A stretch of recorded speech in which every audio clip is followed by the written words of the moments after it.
Perfect time to make sure all cell phones are turned off for the service.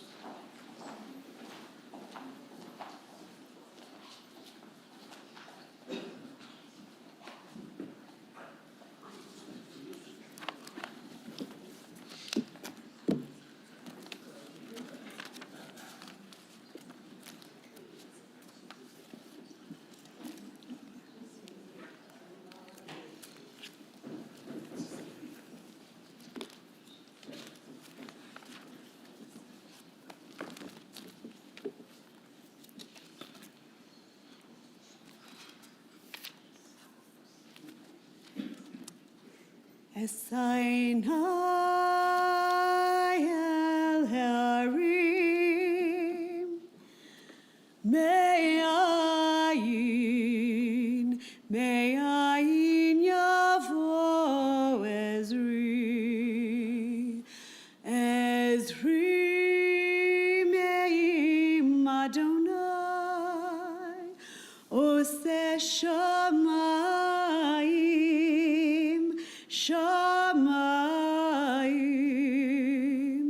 va'aretz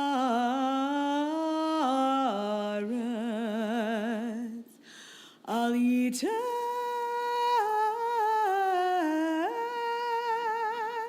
lamod raglecha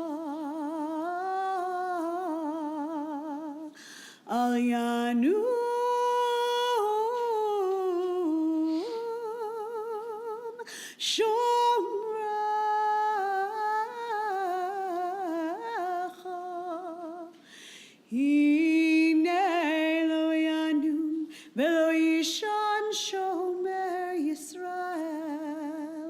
Adonai shomrecha, Adonai tzilcha al yad yaminecha, Yomam hashemesh lo yakeka, ve'yareach balayla. Adonai yishmorcha mikol ra, yishmor et nafshecha. Adonai yishmor tzeitcha uvoecha me'ata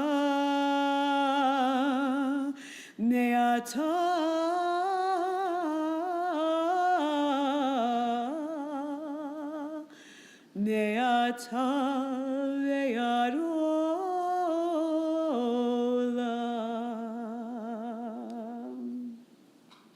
Psalm 121. I lift my eyes to the mountains. From where will my help come? My help comes from Adonai, creator of heaven and earth. God will not let your foot give way, and your guardian will not slumber. See, the guardian of Israel neither slumbers nor sleeps. Adonai is your guardian, your protection at your right hand. By day the sun will not strike you, nor the moon by night. Adonai will guard you from all harm, and Adonai will guard your life, your going and your coming, now and forever. Good afternoon, everyone, and welcome. We are here to mourn the passing of a remarkable woman who lived almost 93 years. So close. Oh, December 11th, it says on our December 1st. 93 years officially. Celebrated as 93 years on December 1st. And with all of that joy and with all of that longevity, really lived to see so much in her life. It is hard to sum up what it means to look back on that kind of legacy. It's hard to summarize what it means to have that much life experience. And so what we do here today is honor everything that Ellie was and know how we will walk forward carrying that memory with us, carrying everything that she asked us to be and would have wanted us to be. We know that In our Bible, it teaches us that whenever someone passes away, as long and as experienced as they may have been, it's never enough. It's never quite enough. And as long as we may have known that this moment would come, it's still hard and it still hurts. Because we know, especially for Ellie, that she wanted one more moment. One more hug, one more smile, one more chance to dress up or make a party beautiful. Just one more. And so we hold that teaching very dear. That Kohelet reminds us that no matter when we pass, the eye has never had its fill of seeing. And we hope that even though there are no more parties to plan, that Ellie knows that we're going to take all of that joy that she brought into making things beautiful and live our lives just a little bit more that way because of her. We're going to turn now to Psalm 23, which is one of the pieces of liturgy that we always turn to in these moments of grief. And just along those lines, when we have lost someone in our community, we hear little snippets and little pieces around our offices, and we talk about them. And there's just one that I heard that is going to live with me forever, which is that you should always be a half an hour early for happy hour. And I think that's a treasure of a lesson to learn about a person who lived, like Rabbi Sachs said, for a long time. And the words of Psalm 23, there's a lot in there. And there's a lot that reminds us that this is a moment of great grief. And the words are famous. My cup overflows. And I think that that is perhaps a prayer for all of us today in this moment of sadness, that if we come early to happy hour, we can fill our cup too, full of memories and legacy and all of the beauty that lives in this room and in your hearts and your minds. We just have to remember that it's still there, that all that love is still there. We just are going to fill that cup a little differently. And so we turn to the words of Psalm 23. Adonai roi lo echsor bino teshe yarbitzeini al mei menuchot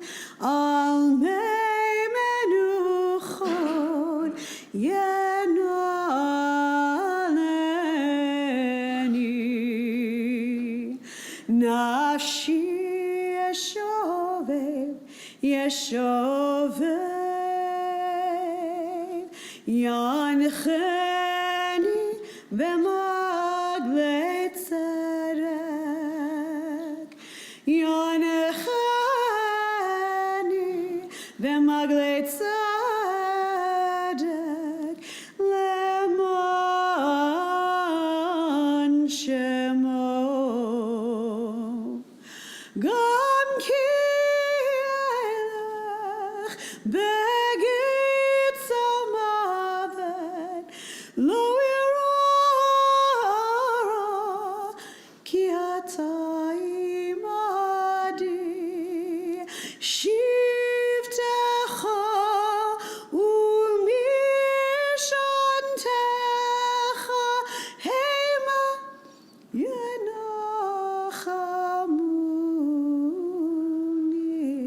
yenachamuni taroch lefanai shulchan negen tzorerai dishanta vashamen roshi kosi revaya ach tov chesed yirdefuni kol yemei chayai kol yemei chayai ושבתי בבית אדוני לאורך ימים.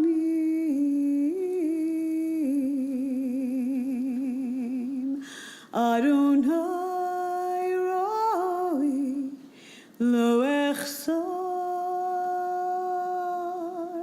אדוני רואי לא אחזור.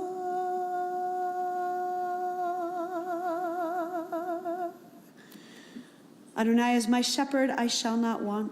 God makes me lie down in green pastures, leads me beside still waters, and restores my soul.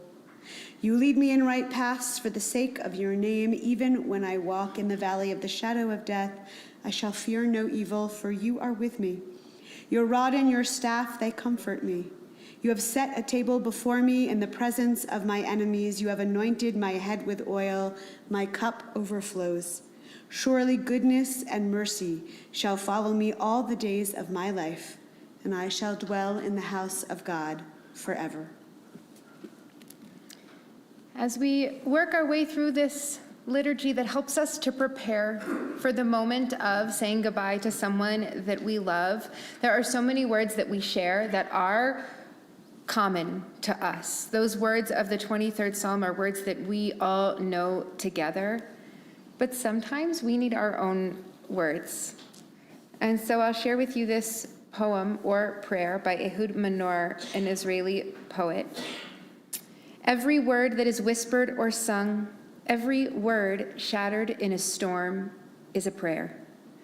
Every word that the heart cries and sighs to a distant home or forgotten dream in any language is a prayer. Maybe God above doesn't hear at all what our mouths utter, but prayer to God changes the prayer. It's a prayer that extends all the way, and it's a prayer that speaks and does. It's the prayer I say to myself for my own well-being or for my loved ones, and I will carry it to my journey's end. There is a prayer that opens the morning and a prayer that closes the day, a prayer for light and for warmth and for peace. And so we take a moment now for our own silent prayer, whatever you need in this moment.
May the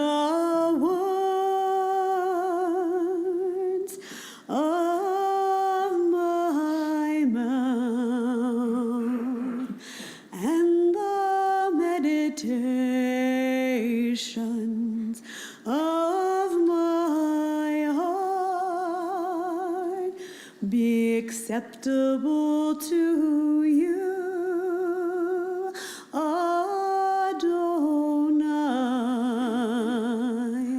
my rock and my redeemer.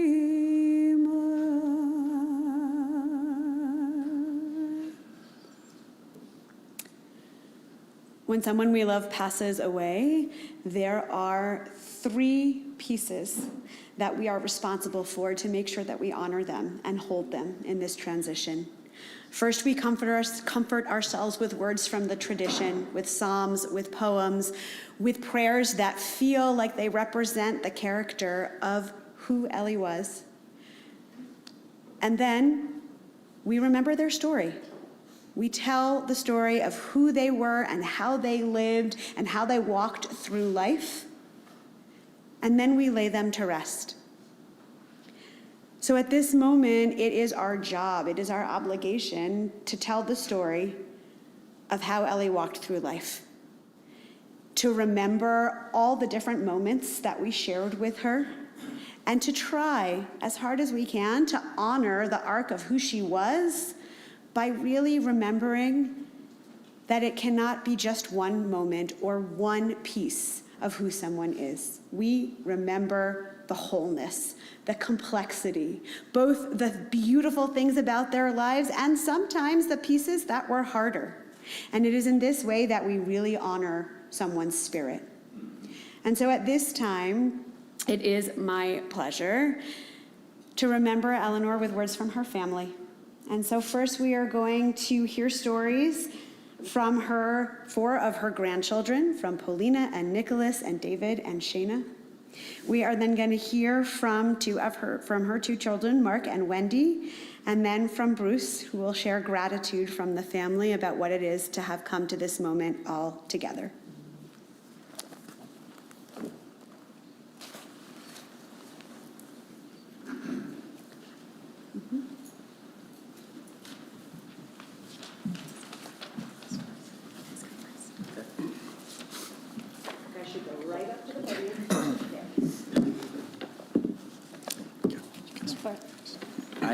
I guess I'll get this started.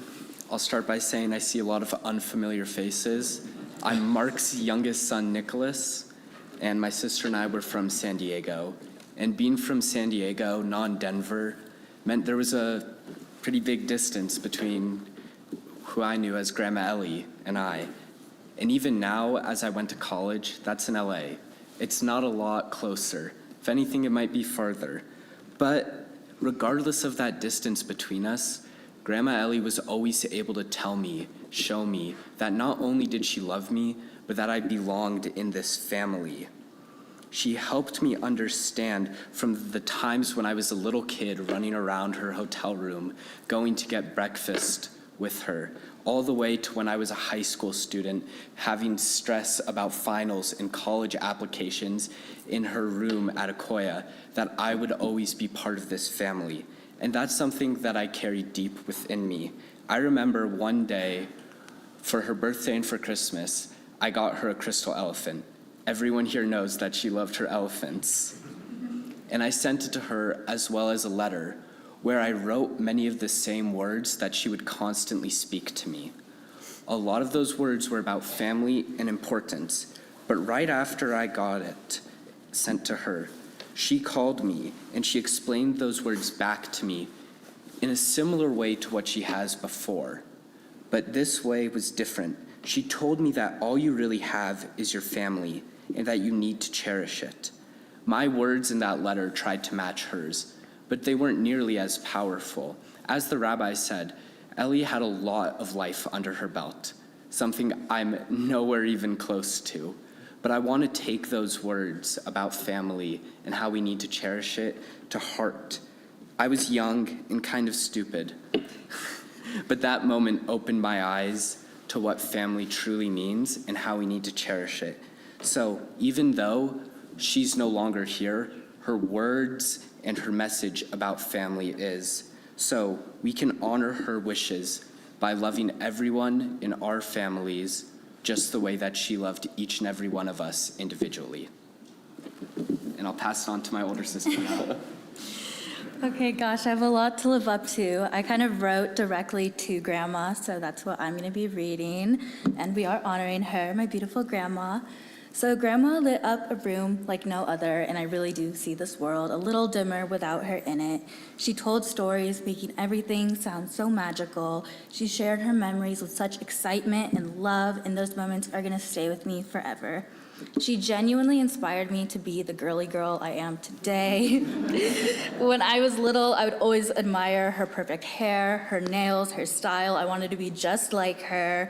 She showed me that being glamorous is a form of confidence, and she did it so effortlessly.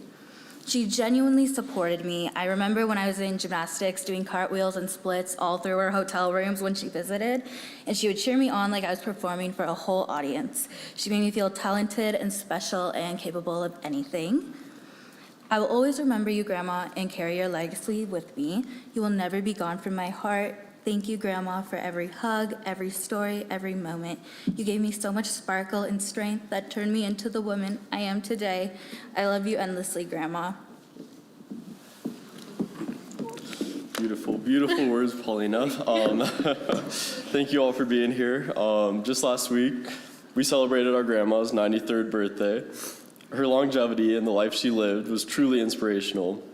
She shared those 93 years with not one, but two great companions, and Grandpa Danny and Keith, 2 children, 6 grandchildren, 2 great-grandchildren, and countless friends, which she never stopped making over the years.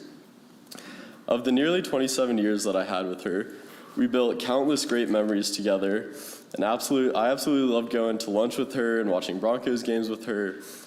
She frequently cheered on my sister and I in whatever sport or activity we were in at the time. And she also taught my sister and I, who couldn't have been older than 10 years old at the time, how to play blackjack during a family trip in Mexico. I especially cherished even the little moments together, like when my dad and I would drive her to and from her house in Lakewood. These car rides would often include her telling everything that was wrong with the world at the time. She was also responsible for many of our family traditions over the years. At these events, she was a centerpiece and would frequently make us laugh during them. For example, at Thanksgiving every year, we had a tradition of playing a game called LCR. For those of you not familiar with it, it involves $1 bills. Every year, she seemed to forget the rules when she lost money, but would conveniently remember how to play when she won money. She truly lived an absolutely amazing life with many amazing life experiences. Whenever we were with her, she would frequently recount events and details from her past. Her fantastic storytelling ability helped to bring these experiences to life. While I never actually got to meet my grandfather, I felt like I practically knew him just through the stories she told. I also loved getting to see the amazing bond she had with our parents. To her, there was nothing more important than family. My mom did an amazing job doing everything she could to make my grandmother's last few years as special and comfortable as possible. This was a testament to how great a mother and best friend she was to our mom. It was never easy seeing my grandma in the hospital this past year when she was not feeling 100%. Nonetheless, she always seemed to fight through whatever she was dealing with, a testament to her resilience, which was a recurring theme throughout her life. It was hard not to let out a laugh occasionally when she would accuse the hospital staff of trying to kill her, or the time when they wouldn't let her drink water due to the medication she was on. She threatened she was going to go get a lawyer and sue them. She truly was resilient, however, and faced many challenges throughout her life. I think these challenges and her ability to navigate through them is what made her life so special. I intend to honor my grandma, and I hope you all will join me in honoring her through the lessons I have learned from her life, which include 1, being there for family and friends above everything else. 2, by fighting through any challenges and adversity that may come your way. 3, by having a zest for life and all the wonderful things it has to offer. And finally, for those of you that drink, be sure to have a very dry vodka martini with a glass of ice on the side and toast to her as you drink it.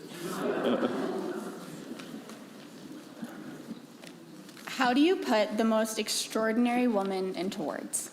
My grandma Ellie has always felt larger than life.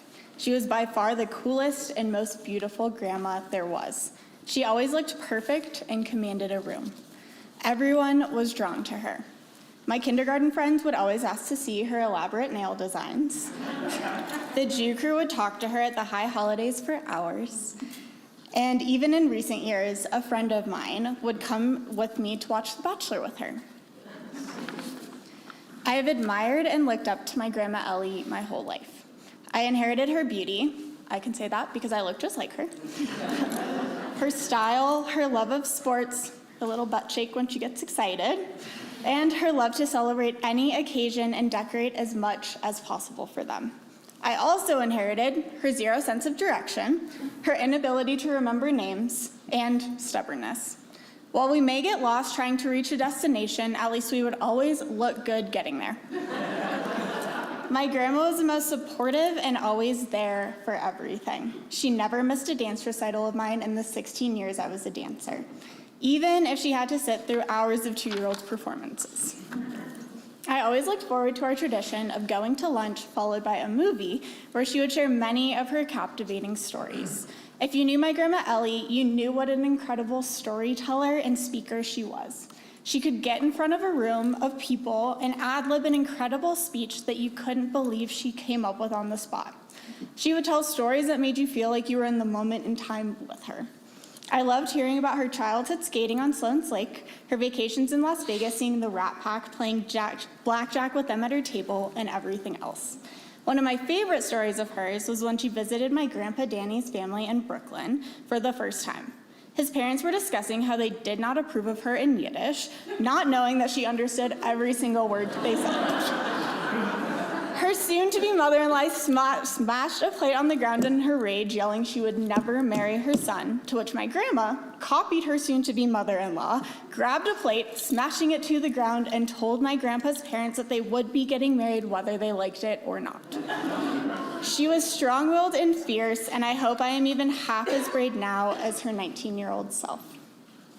My grandma was very strong in her opinions and wishes. One being, she wanted to see my wedding day to Brian or Brendan or whatever his name was. I'm sorry you won't be on this earth to see my wedding day, Grandma, but hopefully when I do reach that milestone to Brandon, you'll know his name. Most importantly, I will always look up to my Grandma Ellie and her relationship with my mom. They were truly the best of friends and the best combination to exist. I will forever be proud to be the next generation of you both and live on your amazing legacy. It feels meant to be that I now live in the west side of Denver, where you grew up. My grandma was always so proud and raved about me, but I hope she knows the feeling was mutual. She left a mark on everyone she met, and I remember watching her 70th birthday video where everyone asked to describe her in one word. The word most everyone used was vivacious. And I thought to myself, what an amazingly true adjective to describe her. The world feels dimmer with you not in it, Grandma Ellie, but I wouldn't want to turn into anyone else. I hope to be as vivacious as you, and I will carry you with me always and forever. Thank you.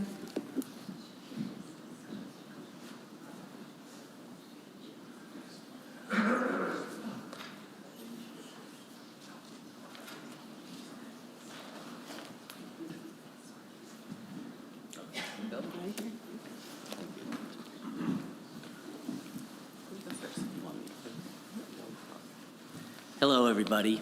Thank you for coming. Evidently, I got elected to go first. And for those of you who don't know me, my name is Mark Warren, but in the Denver Jewish community, I was more well known as Ellie's son. What? Oh. All right, well, nickname going way back to 6th grade. Anyway, you've already heard quite a bit about my mother. And I don't want to regale you with all the same thing. I don't want to be redundant. So pretty much I'll just tell some personal stories and give a little history. When I was a young child, I was into a lot of sports. Football, basketball, baseball, a little later ran track. And my mother, no matter what the weather was or any time, she was at every game, no matter what, as I said. She also came to all my track meets. And bottom line, who goes to a track meet? No one. I mean, the stands were empty, but there was my mother cheering me on. We always had her there, and on that. And a funny story, and I'm sure my best friend Paul Feld is here, and he'll remember this probably quite well. His mother, Harriet Feld, may she rest in peace, was my mother's best friend.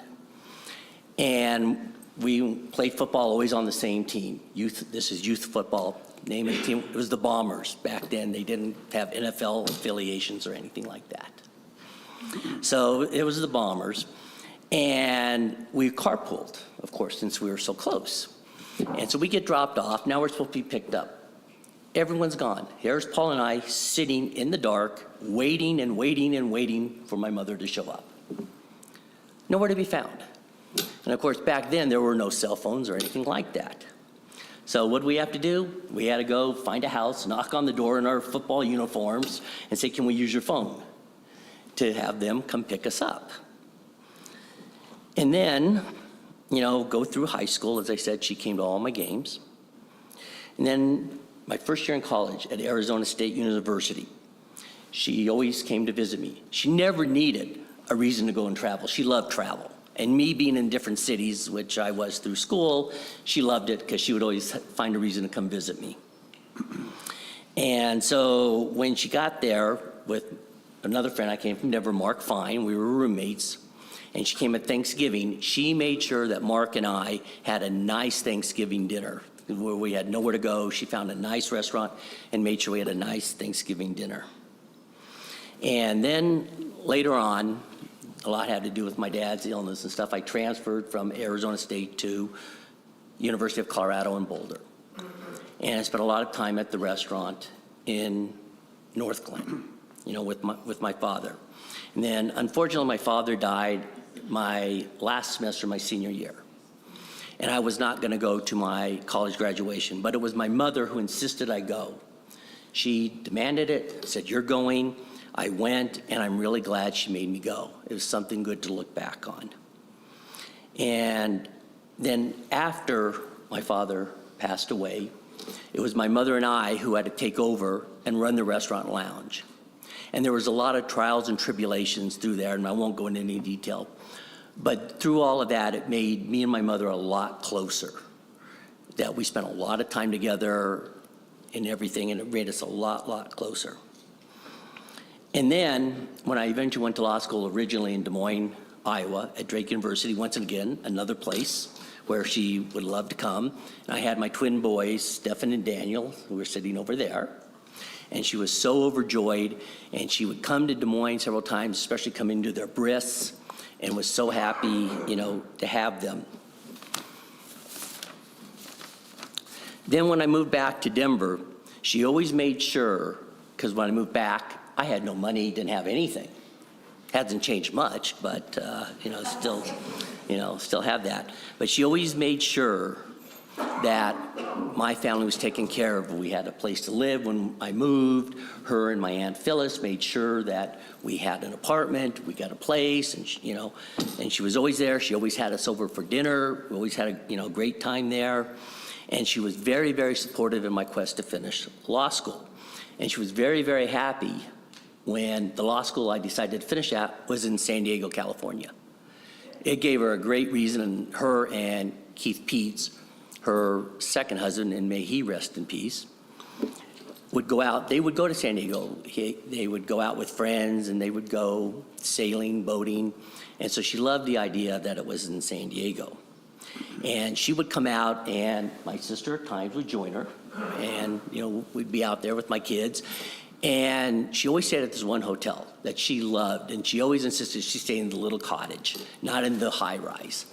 And she loved my kids coming, and the kids loved it when they were young, Stefan and Daniel, going over there for the morning buffet.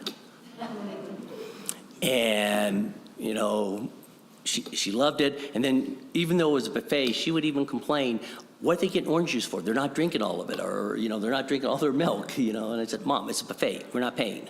Don't worry about it. And so then out in San Diego, had my other two kids, which you've heard speak, Nicholas and Paulina.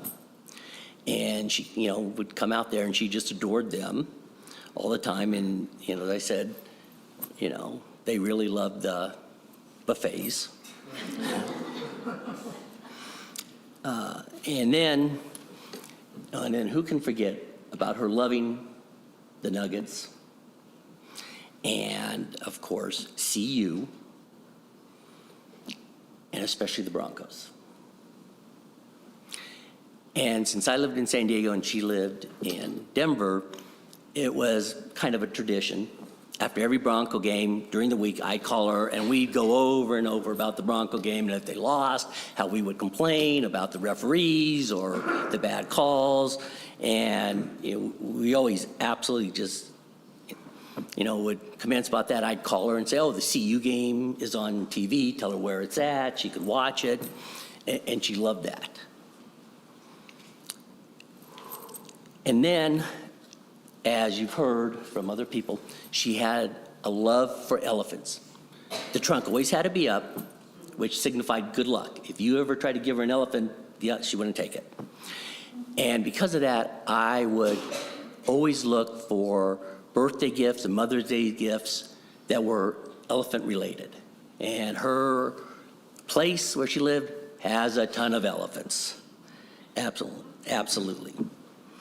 Anyway, I've gone on way, way too long. I'm sure you don't want to sit and listen and hear people speak. I know how it is to sit there and listen. You don't want to get on.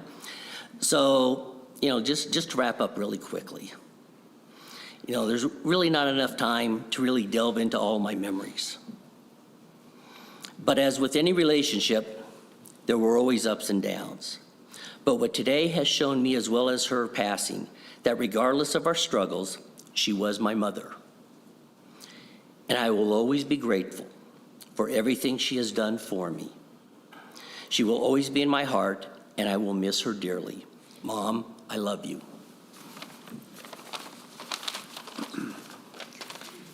Okay, I'm going to try to get through this. If not, I have my husband here to read it. I've had the peculiar juxtaposition of thinking about my mom's eulogy many times over these past years while she was still alive. I had always wondered how I could capture her infectious spirit and radiant essence in just a short speech. So here's my attempt. Picture this.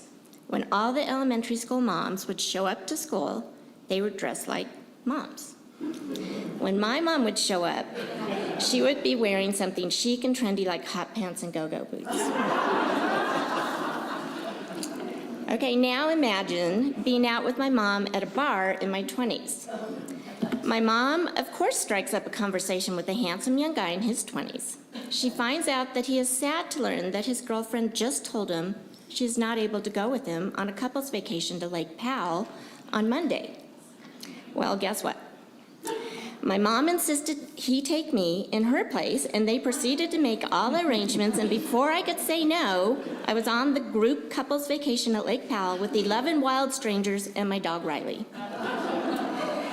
Needless to say, I made a lifelong friendships with those random strangers because she always knew what was best for me. This illustrates how fun it was to go out with my mom.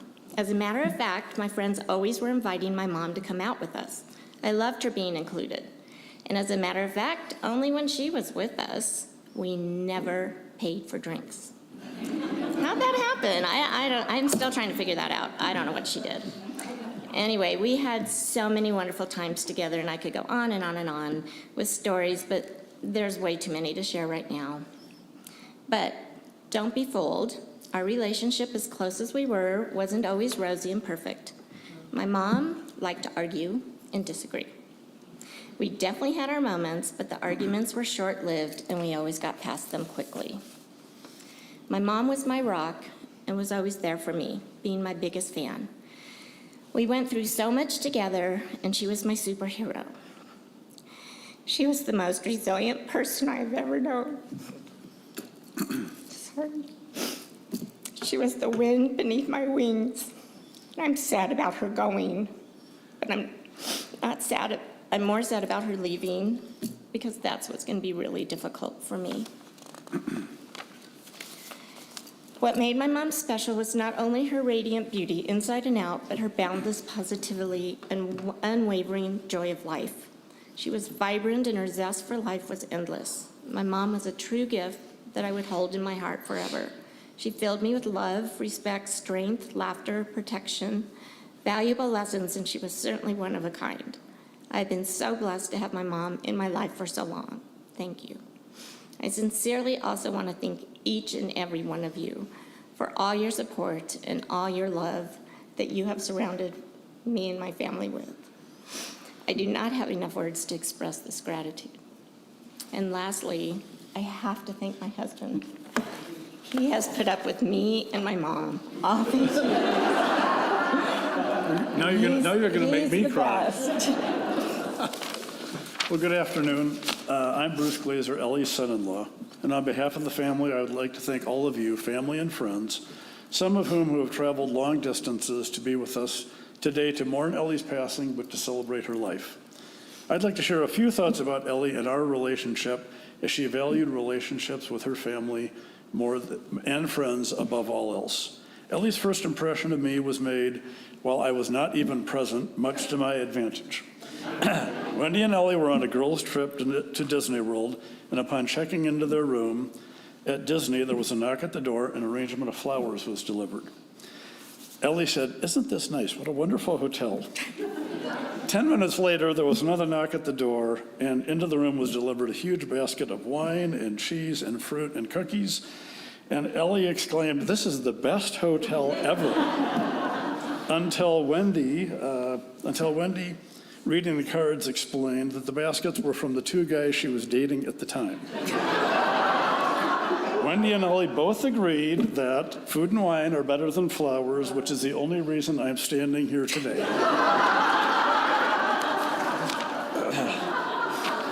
While Ellie's second husband, Keith, was alive, our family time together was a predictable pattern where I would settle into conversation with Keith, and Wendy and Ellie would do the same. But after Keith passed away in 2006, our relationship began to change.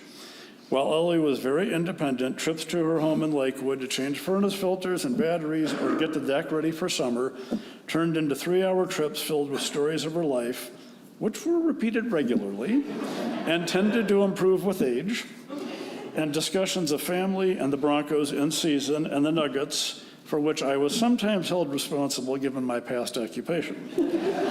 I also discovered that she and my mother, Helen, of blessed memory, spoke more regularly than I knew of and took turns bragging about how wonderful their common grandchildren were and that Wendy was the best mother ever. All true, of course. During this time, I began to understand what a resilient person she was after surviving 2 husbands, together with each for over 26 years, and having to live independently and competently managing her own affairs for the first time at age 74, and not wanting to be a burden on her children. And she did all this without complaint. Well, mostly without complaint. Ellie was a very strong-minded person, passionate about pretty much everything, and while she was not shy about sharing things in her own Ellie way, for many years, while landlines were still in use, which for her was pretty much until last week, Ellie would call the house and the conversation would go pretty much as this. Bruce: "Hi, Ellie, how are you?" Ellie: "Not good, I'm so upset." Whereby she would launch into a 10-minute monologue about that week's minor inconveniences until I could find a point to interrupt and ask, "Would you like to talk to Wendy?" Even when she began needing oxygen and her breathing became more challenging, our conversations would begin with, "I'm just not breathing well." And then I swear she would talk for 10 minutes about her health, the Broncos, or her dislike for our then current Republican president, all the while apparently not taking a breath.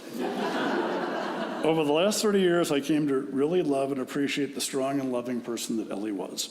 I could not have picked a better or more unique mother-in-law. I will truly miss her.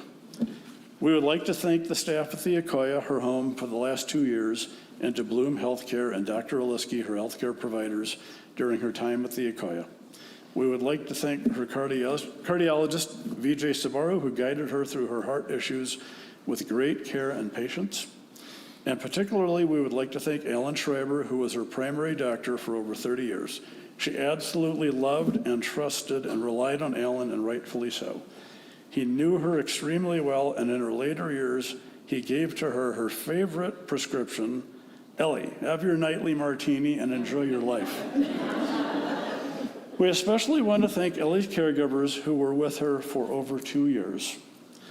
Mulu, Miru, and Fitzum, you were with her every day and everywhere, 24/7, 365.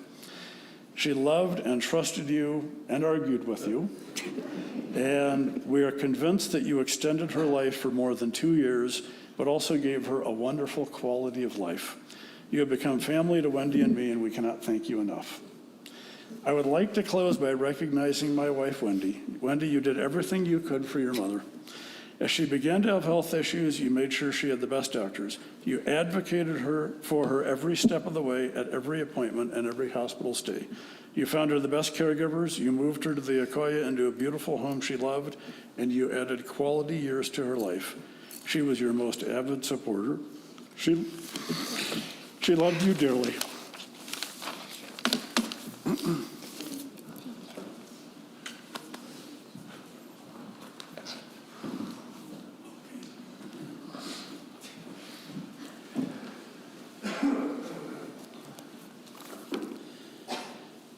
Elohim Elohe Avotenu, our God and God of all generations. Thou governest all things with infinite wisdom and mercy, and who guidest the destinies of all of humankind. As a parent have you loved us and showered your blessings upon us. Therefore we shall not murmur even when sorrow befalls us, but with humility and unfaltering trust we shall accept your decrees. In joy and in sorrow alike we praise your goodness and acknowledge your justice. We remember that we are but strangers upon earth. Like a shadow our life flees away. Help us, O God, so to walk in your sight, that when the few years of our earthly pilgrimage are ended, we may be ready to meet our end with tranquil mind. To thee we look for comfort and strength when one of our beloved is taken from us and a link is broken in the chain of love which binds us together. Though we walk in the valley of the shadow of death, we shall fear no evil, for you are with us. Be praised, O eternal our God, in all your dispensations, and sanctified be your name now and forevermore. Amen. Beloved family, dear friends, I know what most of you are thinking right now. We've heard everything we need to hear.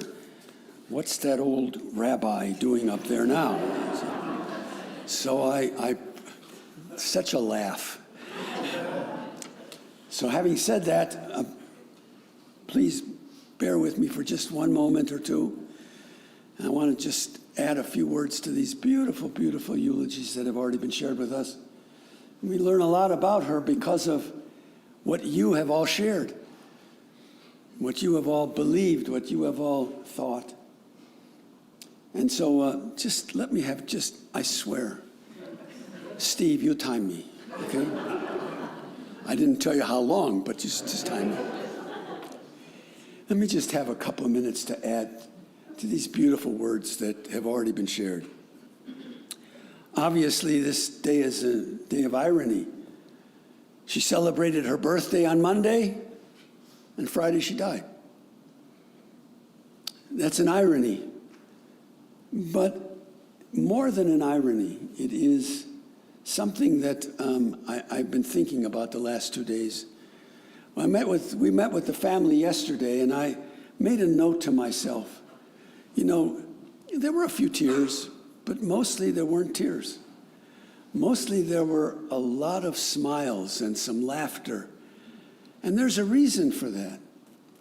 You know, sometimes, and people know that I've felt this way for a long time, I've never liked the term, instead of a funeral, we're going to have a celebration of somebody's life.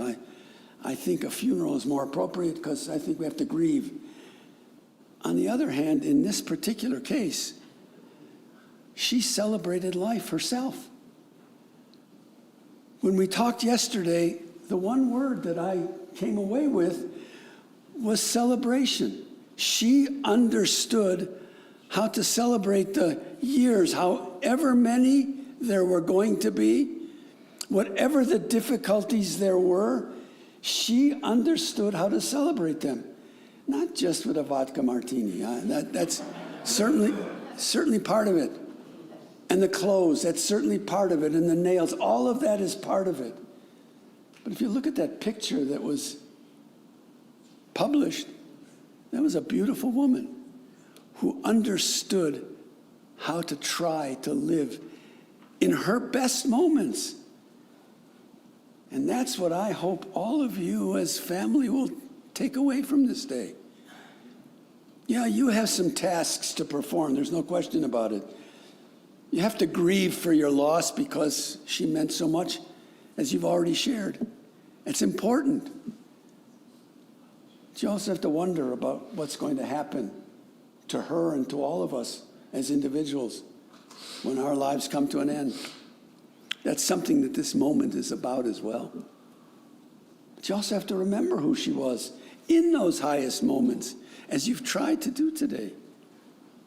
But most important, and I say this to all 6 grandchildren and the 2 great-grandchildren that are not here, I'm assuming they're not here. You have to emulate who she was.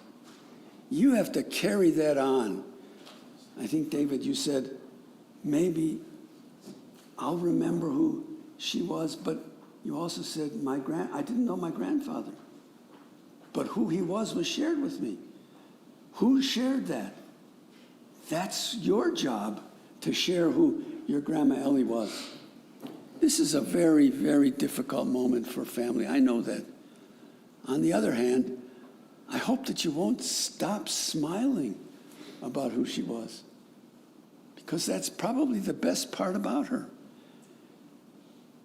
She had a great sense of humor, obviously. She understood how to live. And she understood what so many of us really have forgotten how to do. She understood how to celebrate life, to really make a difference, not just for other people, which she did, but she made a difference for herself. And she took those 93 years and she said, whatever it's about, I'm going to try to make the most of those 93 years that I can. And maybe in the back of her mind, she did what so many people who are in the process of dying do.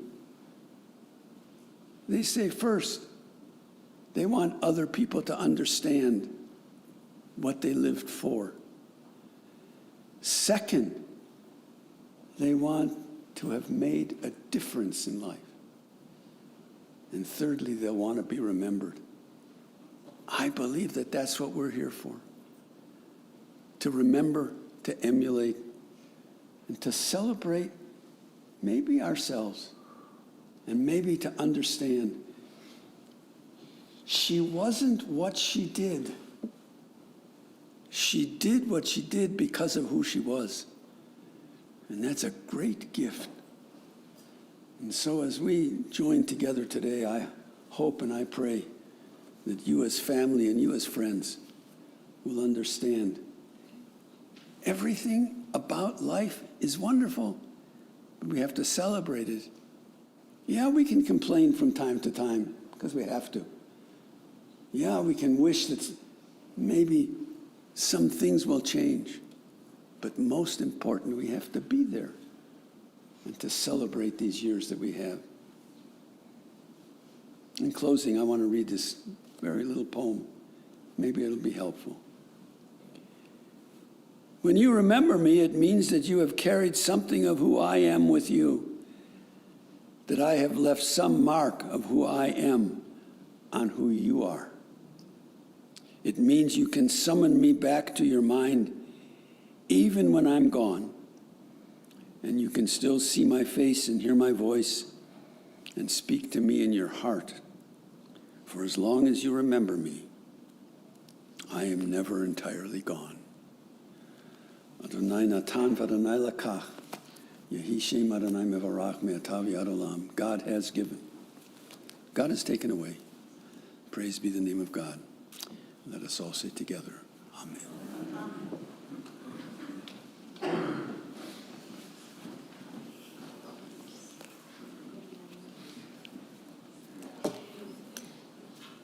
It's a blessing to hear from family stories that really do share the true character of someone who has influenced their lives for as long as Ellie did. And I think one of the themes that we have heard so beautifully expressed here today is how much Ellie was able to effortlessly marry grace and strength, and that those two core values walked with her throughout her life. Sometimes it can be easy to imagine that behind the grace and the beauty, that there is just that, grace and beauty. But we know from having interacted with her that she brought real self-awareness of who she was, a real understanding of what she needed from life, and the tremendous rock-hard strength to continue to walk through it. There is a very short story that we tell in the Talmud about a gorgeous diamond that was more beautiful than anything that anyone had ever seen before. And one day it got a tiny scratch in it. And the person who owned it was completely bereft and went out and asked all of the experts how to fix this situation. This gorgeous diamond was now completely marred. And expert after expert came and tried to figure out how to shave it or cover it or somehow take that mar away, until one was left. And the last carver came and drew right on top of this tiny scratch in the diamond a beautiful rose, and therefore turned what could have been an error, something that could have been never recovered from, into a thing of real beauty. And that, I feel like, is what I had the privilege to learn from all of the stories that you told about Ellie's life, is that she was not blind to the fate of the world. She knew there was a scratch. She knew that there was work to be done, and yet she figured out a way to make that beautiful on the face of a rock-hard diamond. And so for that, we thank her. And for that, we say, her memory will always be a blessing. Amen. And so we take all of these memories, all of the beautiful legacy that we have shared and heard, and we turn now to the hard work of saying goodbye to Ellie, which, no matter how long we had her, is hard. And so we do that surrounded by community and people who deeply love you and who deeply love her. And I invite you to rise as you are able for the words of El Male.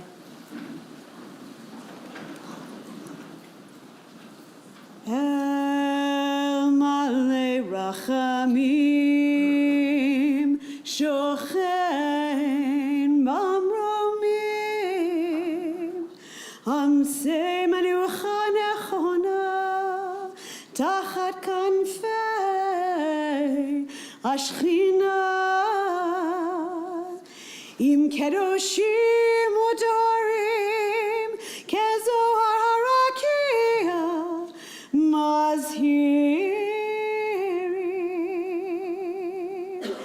Et Nishmat Chava Bar Isha Yisrael Naomi Shehalacha Le'olama Balachamim Yastirei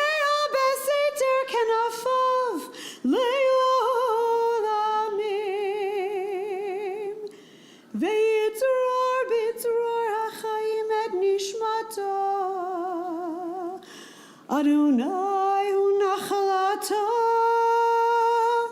v'tanuach b'shalom al mishkavo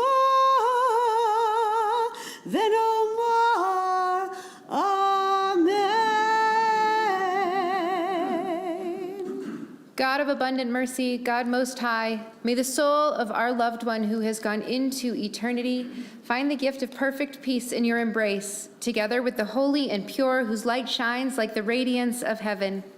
Compassionate God, hold Ellie Warren close to you forever, so that her soul may be bound up in the bond of life eternal. May she find a home with you, and may she rest in peace. And together we say, Amen. Amen.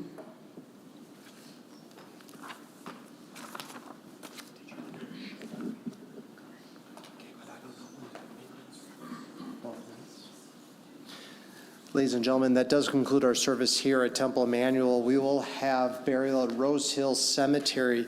We do have an escorted procession today, so if you'd like to join us in that procession, we'll ask you to return to your cars as quickly as possible, and please have your headlights on in addition to your daytime running lights. I'm sorry. Also have your hazards on. That will help the escorts identify you as being part of our escorted procession. We'll ask you to refrain from coming forward and trying to speak with the family. That will delay their process in getting to the cemetery. We'll ask those who are going to the cemetery, lining up in that procession, to use the southeast exit of the parking lot. Those who are not, if we can ask you to use the north exit of the parking lot. One last thing is that the family does invite you back to the home of Wendy and Bruce at 608 South Pontiac Way in Denver immediately after the burial until about 8 o'clock tonight, and tomorrow from 12 noon to 8 p.m. with Shiva Minions both nights at 7 p.m. If I can invite the pallbearers at this time to come forward.